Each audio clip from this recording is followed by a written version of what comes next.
Olá, com esta aula vamos dar início ao nosso estudo de determinantes. Vamos começar não definindo exatamente determinantes, mas trabalhando com a ideia de permutações pares e ímpares. Isso se deve ao fato de que os determinantes vão ser definidos tendo por base a ideia de permutações.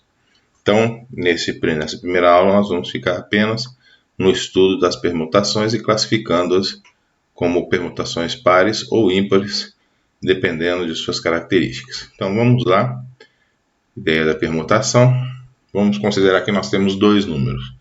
Então esses números podem ser colocados na ordem 1, 2, quando nós vamos escrever assim, tá? Nós mantemos esses dois aqui fixos e aqui nós dizemos de que maneira eles foram permutados. Então aqui é a nossa permutação zero, ou seja, não houve permutação, tá? E aqui a outra possibilidade, que é quando houve uma permutação, né? O 2 foi no 1 e o 1 foi no 2, tá bom? Então foi uma permutação só, nós chamamos de P1. Então nós podemos ter uma permutação par, que é a P0, ou uma permutação ímpar, que é a P1. E é claro que nós poderíamos continuar fazendo permutações, mas à medida que eu vou permutando, eu vou voltando às mesmas situações, né? Então, por exemplo, se no P1 eu faço uma nova permutação, eu vou no P0. E aí, essa segunda permutação, que seria o P2, ela seria exatamente igual ao P0, então ela não acrescenta mais nada. Então, eu posso parar nessas duas possibilidades aqui. Então, existem duas possibilidades, que eu vou escrever como 2 fatorial, por agora, para as permutações. Vamos pegar agora um número maior de possibilidades, são 3 números, tá? E eu vou fazer então a permutação desses 3 números. Eu posso permutá-los da seguinte maneira: a P0, que como sempre é mantê-los como estão, eu posso colocar a P1, que é trocar o 1 pelo 2, então vejam aqui que houve só uma permutação, que eu troquei o 1 pelo 2. Eu posso trocar o 1 pelo 2, aí o 2 vem para cá e o 1 vem para cá. Aí eu troco o 1 pelo 3 e ele vem para cá, e o 3 vem para cá.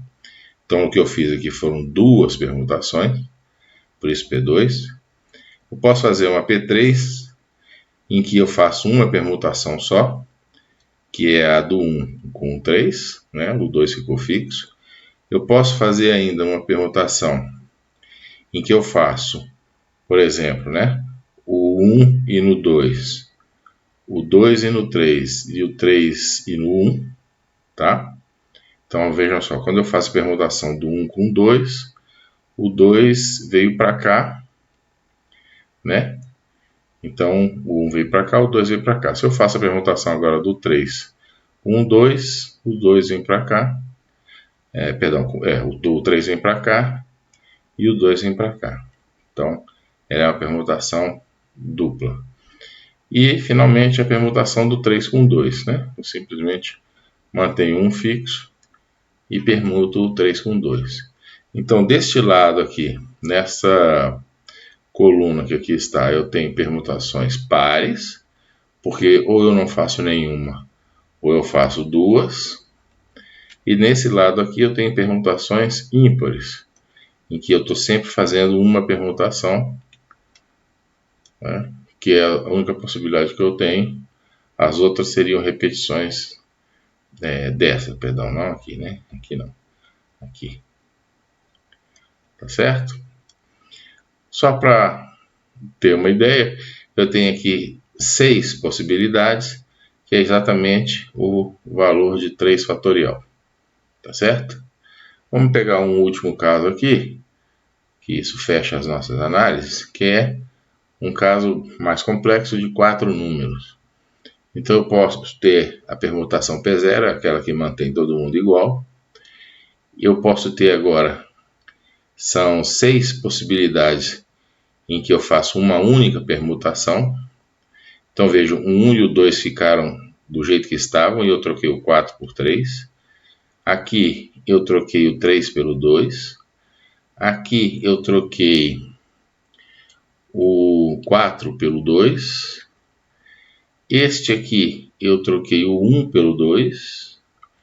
Este aqui eu troquei o 1 pelo 3 e este aqui eu troquei o 1 pelo 4. Então todas essas aqui se referem a uma única permutação e são ímpares.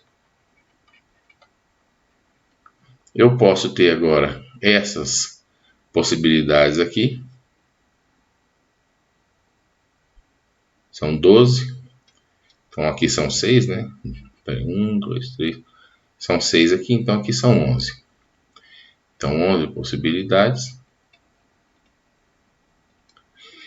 E aqui veja que eu faço duas trocas. Eu não vou falar de todos, né? Porque a gente perderia muito tempo. Mas aqui, por exemplo, eu posso trocar o 2 com 3. E depois... melhor, troco aqui o 2 com 4. E depois eu troco o 2 vem para cá, né? Aí fica assim, 1, 2, 4, 3. Aí depois eu troco o 3 com o 2, tá certo? Aí vira 1, 3, 4, 2, que é o que eu tenho lá. Então veja que eu fiz duas permutações aqui. Então se elas são duas permutações, essas são pares. E isso vai se repetir para todas essas que estão aqui, tá bom? Então eu tenho 11 repetições aqui. Eu tenho 11 permutações. Eu tenho 6 permutações aqui. Então 17 mais 1, 18. Mas eu ainda tenho permutações triplas, nesse caso, tá? Então aqui eu tenho, como o número me permite, então eu tenho permutação, uma única permutação, 0, né? 0 permutações, que é par também. Uma permutação, duas permutações, que englobam todos esses aqui da mesma cor. E aqui eu tenho 3 permutações possíveis, tá? Ou duas conjuntas, né? Então nesse caso aqui, por exemplo, eu troquei o 1 com o 2.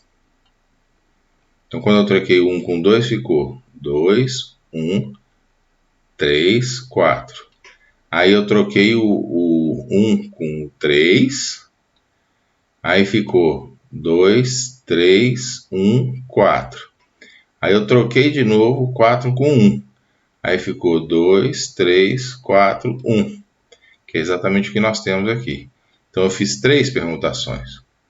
Eu aconselharia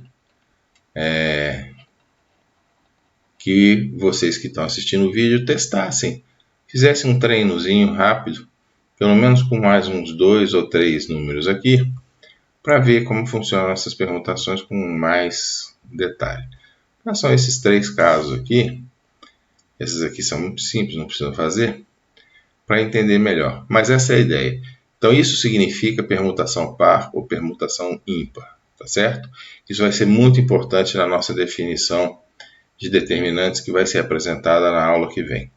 Então fixem bem essa ideia de permutações pares e ímpares e na aula que vem vocês vão ser apresentados ao conceito de determinantes, ok? Então é isso, vejam que aqui eu tenho 24 possibilidades e esse 24 é exatamente 4 fatorial.